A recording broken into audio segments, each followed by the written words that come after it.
Good evening everyone, welcome back to our channel. Today we will discuss about recoil effect. हमारा जो chapter चल रहा है वो मोसपोल स्पेक्ट्रोस्कोपी। मोसपोल स्पेक्ट्रोस्कोपी में मैंने आपके साथ डिस्कस किया है कि मोसपोल स्पेक्ट्रोस्कोपी क्या होती है। जो इंट्रोडक्शन वीडियो था उसमें मैंने बताया था आपको कि क्यों आई थी और गामा रे कहाँ से आती है। फिर जो सेकंड लेक्चर था हमारा उसमें मैंने आपके साथ मोसपोल स्पेक्ट्रोस्कोपी के प्रिंसिपल को डिस्कस किया था।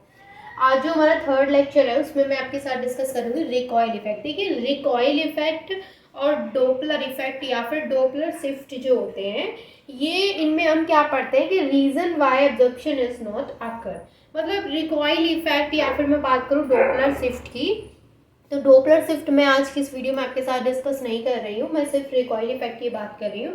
लेकिन मैं दोनों की एक चीज़ आपको बता रही हूँ कि ये दोनों ही चीज़ हमें क्या बताती हैं कि एब्जॉर्प्शन क्यों नहीं हो रहा है। इस चीज़ पर बेस है कि क्यों एब्जॉर्प्शन नहीं हो रहा है। जो गामा रे हैं उनका एब्जॉर्प्शन सैंपल न्यूक्लियस जो है वो क्यों नहीं कर रहा है उनको एब्जॉर्ब। तो ये चीज़ें हमें ये बताती हैं, लेकिन क्या रीज़न है वो मैं आपके साथ डिस्कस करूँगी कि रिकॉइल इफेक्ट में क्या रीज़न है। तो देखिए रिकॉइल इफेक्ट जो है ये सबसे पहले हमें यही बताता है कि क्या रीज़न है जिसकी वजह से सैंपल न्यूक्लियाई जो है वो गामा रे को एब्जॉर्ब नहीं कर रहा है। जो कि हम दोनों जो प्रीवियस वीडियोस थी उसमें डिस्कस करते आए हैं कि जो सैंपल न्यूक्लियाई है वो गामा रे को एब्जॉर्ब नहीं करता है। तो ये क्या बताता है, जो रिकॉइल इफेक्ट है ये बोलता है कि मान के चलो ये हमारे पास सोर्स है, ठीक है, ये हमारे पास सोर्स है जहाँ से गामा रे आ रही है।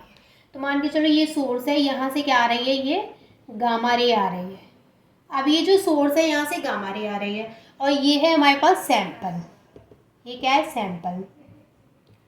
अब देखिए जो सैंपल है वो क्या करेगा, इस गामा रे को अब्जॉर्ब करेगा। लेकिन बात क्या है कि ये जो सैंपल है वो इस गामा रे को अब्जॉर्ब करता ही नहीं है जो सोर्स न्यूक्लियस से आ रही है। अब ऐसा होता क्यों है कि ये जो सोर्स है वो गामा रे को, अब सोर्स न्यूक्लियस जो गामा रे को दे रहा है उसको अब्जॉर्ब नहीं कर रहा है सैंपल न्यूक्लियस। ऐसा इसलिए होता है क्योंकि इसकी जो एनर्जी है, यहाँ पर अगर हम एनर्जी की बात करें, इसकी जो एनर्जी है वो है डेल्टा ई इक्वल 14.4 KeV।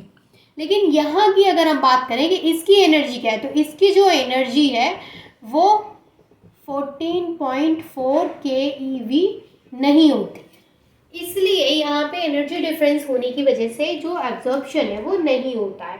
तो मेन रीज़न क्या है आपको समझ में आ गया कि यहाँ एब्जॉर्प्शन ना होने का जो मेन रीज़न है वो क्या है कि यहाँ पर जो एनर्जी है वो 14.4 किलो इलेक्ट्रॉन वोल्ट और यहाँ पर जो एनर्जी है वो उतनी नहीं है। तो एनर्जी डिफरेंस होने की वजह से जो एब्जॉर्प्शन है वो होता नहीं है, ठीक है। अब ये तो हमने जस्ट बात की कि ये रीज़न देता है हमें कि इसलिए रिकॉइल इफेक्ट हमें बताता है कि यहाँ पर एब्जॉर्प्शन क्यों नहीं हो रहा है। अब मेन बात ये आती है कि रिकॉइल इफेक्ट होता क्या है। तो रिकॉइल इफेक्ट क्या होता है उसके लिए मैं पहले यहाँ पे एक डेफिनेशन नोट कर देती हूँ, देन फिर मैं आपको एग्जाम्पल के थ्रू एक्सप्लेन करूँगी कि रिकॉइल इफेक्ट क्या होता है। देखिए रिकॉइल इफेक्ट क्या होता है। Recoil effect defined whenever a high energy particle is released from a rest body, the released body feel a back kick, therefore it pushed backwards, which is called recoil effect। मतलब कि अगर मैं इसको simple language में आपको समझाऊं तो आप ऐसे समझ सकते हैं कि जो रिकॉइल इफेक्ट है वो ये कहता है कि कोई भी हाई एनर्जी पार्टिकल है वो किसी रेस्ट बॉडी से रिलीज हो रहा है, ठीक है। मान के चलो मेरे पास ये है मेरे पास ये हाई एनर्जी पार्टिकल है, ठीक है, और इससे अगर सॉरी ये मेरे पास एक रेस्ट बॉडी है और इससे कोई हाई एनर्जी पार्टिकल रिलीज हो रहा है।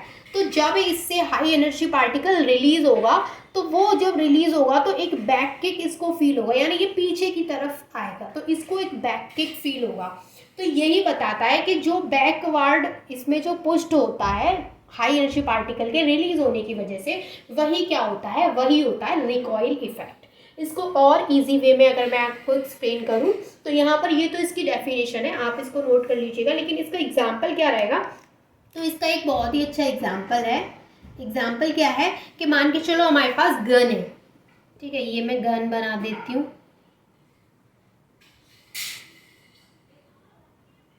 ठीक है, ये मैंने बना दी गन। अब ये हमारे पास गन है, मान के चलो ये जो गन है इससे जब हमारा बुलेट निकलेगा, ये निकला हमारे यहाँ से गन से बुलेट, तो ये जो गन है वो एक रेस्ट बॉडी है और इससे क्या निकलेगा, बुलेट निकलेगा। जब इस गन से बुलेट निकलेगा तो आपको पता है कि जब वो बुलेट आगे की तरफ जैसे ही रिलीज होगा, एक बैक किक, हाथ थोड़ा पीछे को खिसकेगा क्योंकि एक बैक किक फील होगा गन को। मतलब कि यहाँ पे कहने का मतलब ये है कि जब किसी रेस्ट बॉडी से कोई हाई एनर्जी पार्टिकल निकलेगा तो वो जो बॉडी है उसको पीछे की तरफ पुस्ट करेगा। तो यहाँ पर ये गन को पीछे की तरफ पुस्ट करेगा। तो अगर हम यहाँ पे इसके मोमेंटम की बात करें, आपको पता है मोमेंटम क्या होता है, मोमेंटम होता है पी। पी क्या होता है, मास इनटू वेलोसिटी। तो अगर हम इसके मोमेंटम की बात करें, अगर मैं इसके मोमेंटम की बात करूं, देखिए अगर हम इसके मोमेंटम की बात करें तो मैंने बोला कि जैसे ही हमारा गन से बुलेट निकला, तो गन से बुलेट निकला तो उसने बैक किक फील किया इसने, तो ये जितना आगे की तरफ गया, जैसे ये आगे की तरफ गया तो ये भी पीछे की तरफ गया क्योंकि इसने एक बैक किक फील किया। तो जैसे ही रेस्ट बॉडी रिलीज करेगी हाई एनर्जी पार्टिकल को, वो भी पुश्ड हो जाएगी बैकवर्ड साइड में। तो यही होता है रिकॉइल इफेक्ट। अगर इसकी मोमेंटम की बात करें तो यहाँ पर जो मोमेंटम की वैल्यू है वो है m1v1। मोमेंटम क्या होता है, मास इंटू वेलोसिटी। तो ये हो गया मास इंटू वेलोसिटी। तो मोमेंटम की वैल्यू हो गई यहाँ पे m1v1। अगर मैं यहाँ के मोमेंटम की बात करूँ तो यहाँ का जो मोमेंटम है वो है m2v2। तो हम यहाँ से कह सकते हैं कि यहाँ पर जो मोमेंटम की वैल्यू होगी वो m1v1 इक्वल m2v2 होगा। m1v1 इक्वल m2v2 होगा। इसका मतलब क्या है, यहाँ पर देखिए, इसका मतलब ये है कि वो जितना आगे की तरफ गया है वो उतना ही पीछे की तरफ गया है। तो उसने, यही क्या होता है, यही होता है रिकॉइल इफेक्ट। रिकॉइल इफेक्ट क्या कहता है कि यहाँ पर जो हमारा कोई भी रेस्ट बॉडी है, मैंने जैसे यहाँ पे गन का एग्जांपल लिया है और रिकॉइल इफेक्ट का एग्जांपल ही गन का है, तो वो एक इजी भी है और इजीली हम अंडरस्टैंड भी कर सकते हैं कि जब गन से जब बुलेट निकलती है तो बुलेट निकलने के बाद जो गन होती है उसको भी बैकवर्ड पुश होती है, मतलब उसको भी वो पुश्ड करती है। तो ये ही रिकॉइल इफेक्ट में हम पढ़ते हैं।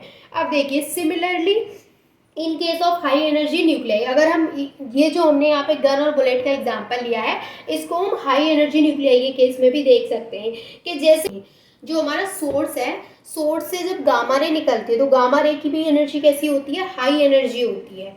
तो जब गामा रे एमिट होती है सोर्स से, सोर्स न्यूक्लियाई से, तो वो जो सोर्स न्यूक्लियाई जो हमारा सोर्स है उसको भी क्या होता है, एक बैक किक फील होता है, वो भी बैकवर्ड डायरेक्शन में पुश्ड हो जाता है। तो वो चीज़ क्या है, वो चीज़ रिकॉइल इफेक्ट है। तो ये हमारा रिकॉइल इफेक्ट होता है। गामा रे का जो फोटोन ऑफ फ्रीक्वेंसी होता है वो 10⁻18 हर्ट्ज का होता है, तो इसलिए इसका जो मोमेंटम है वो रिलेटिवली लार्ज होता है। ठीक है, अब मैंने यहाँ पे आपको एक चीज़ बताई कि इसको आपको किससे रिलेट करना है, गन और बुलेट को गामा रे से रिलेट करना है कि जो हमारा ये जो सोर्स है, सोर्स जो होता है हमारा, उससे जब गामा रे निकलती है तो आपको पता है गामा रे की जो एनर्जी है वो हाई एनर्जी होती है। तो जब ये सोर्स से गामा रे निकलेगी तो ये सोर्स को क्या फील होगा, बैक किक फील होगा। ठीक है, अब यही चीज़ आपको नोट करनी है। नोट कैसे करनी है, तो आप फटाफट से इसका स्क्रीनशॉट ले लीजिए, देन मैं आपको नोट करवा के अच्छे से क्लियर करती हूँ। देखिए ये जो मैंने आपको इतनी चीज़ें एक्सप्लेन की थी वो मैंने अब यहाँ पे नोट कर दिया, आप नोट कर सकते हैं। क्या मैंने यहाँ पे क्या नोट किया है, similarly in case of high energy nuclei, यानी यहाँ पे हम जैसे गन और बुलेट का एग्जांपल लिया था, अब उसी चीज़ को हम हाई एनर्जी न्यूक्लियाई में देख रहे हैं कि जो गामा रे होती है उसकी हाई एनर्जी होती है। तो जब वो एमिट होती है न्यूक्लियाई से, तो न्यूक्लियाई जो होता है वो भी बैकवर्ड डायरेक्शन में मूव करता है और इसी को हम रिकॉइलिंग इफेक्ट कहते हैं। ठीक है, जो gamma ray photon of frequency होती है वो 10⁻18 हर्ट्ज की होती है, जो कि रिलेटिवली लार्ज मोमेंटम होता है। अब यहाँ पर देखिए जो गामा रे की जो एनर्जी है उसको हम कैसे कैलकुलेट करते हैं। जैसे हमारे पास कोई भी, अभी मैं इसको थोड़ा सा और एग्जांपल लेके समझाऊँ तो ऐसे समझा सकती हूँ कि हमारे पास ये है सोर्स और सोर्स से ये हमारी गामा रे निकली। ठीक है, तो जब ये गामा रे सोर्स से निकलेगी, ये है हमारी गामा रे, जब ये गामा रे सोर्स से निकलेगी तो हमारा जो सोर्स है उसको भी बैकवर्ड फील होगा। इस तरीके से आप समझ सकते हैं इसको। ठीक है, अब देखिए जो रिकॉइल एनर्जी होती है उसको हम ER से रिप्रेजेंट करते हैं, ER से, ये होती है हमारी रिकॉइल एनर्जी जिसको हम ER से रिप्रेजेंट करते हैं। अब यहाँ पर हम बात करते हैं कि जो गामा एनर्जी है गामा रे की, उसको कैसे कैलकुलेट करते हैं। तो यहाँ पे जो एनर्जी ऑफ गामा रे है उसको हम कैसे कैलकुलेट करेंगे, ई गामा, ये ER नहीं है, ये ई गामा है, तो वो थोड़ा सा आपको याद रखना है कि ई gamma equal E0 minus ER। इसका मतलब क्या है, इसका मतलब ये है कि जो गामा रे की जो एनर्जी है उसको कैसे कैलकुलेट किया जाएगा कि वहाँ पर जो टोटल एनर्जी है उसमें से हम रिकॉइल एनर्जी को वहाँ से माइनस कर देंगे, क्योंकि ई आर क्या है, रिकॉइल एनर्जी। तो ये रिकॉइल इफेक्ट मैंने लिखा है, लेकिन रिकॉइल एनर्जी को हम ई आर से रिप्रेजेंट करते हैं, ठीक है। मैं थोड़ा सा इसको और लिख देती हूँ वरना आप कंफ्यूज हो जाएंगे। रिकॉइल एनर्जी, ठीक। अब देखिए जो रिकॉइल एनर्जी है इसको हम किस में से, टोटल एनर्जी में से माइनस कर देंगे, तो जो हमें वैल्यू मिलेगी वो किसकी होगी, गामा रे की एनर्जी की वैल्यू होगी, ठीक है। अब यहाँ पर जो रिकॉइल एनर्जी है उसका क्या फॉर्मूला है, recoil energy, recoil energy, recoil energy का फॉर्मूला है ई आर इक्वल ई gamma square upon 2mc square, 2mc square. यहाँ पर जो ई आर है वो तो आपको पता है क्या है, रिकॉइल एनर्जी है, और यहाँ पर जो एम है वो क्या है, मास ऑफ द न्यूक्लियाई है, और जो यहाँ पे सी है वो वेलोसिटी है। अब यहाँ पर देखिए कि जो ये जो फॉर्मूला है वो है रिकॉइल एनर्जी के लिए। अब मान के चलिए कि ई आर, जो ई आर नहीं सॉरी ई गामा इक्वल ई टी हो जाए, देन एब्जॉर्प्शन इज पॉसिबल। मतलब अगर ये जो ई गामा है, ई गामा की वैल्यू इसके ई नॉट के बराबर हो जाए, ई टी बोल दूँ मैं इसको या ई नॉट बोल दूँ, उसका मतलब क्या है कि टोटल एनर्जी।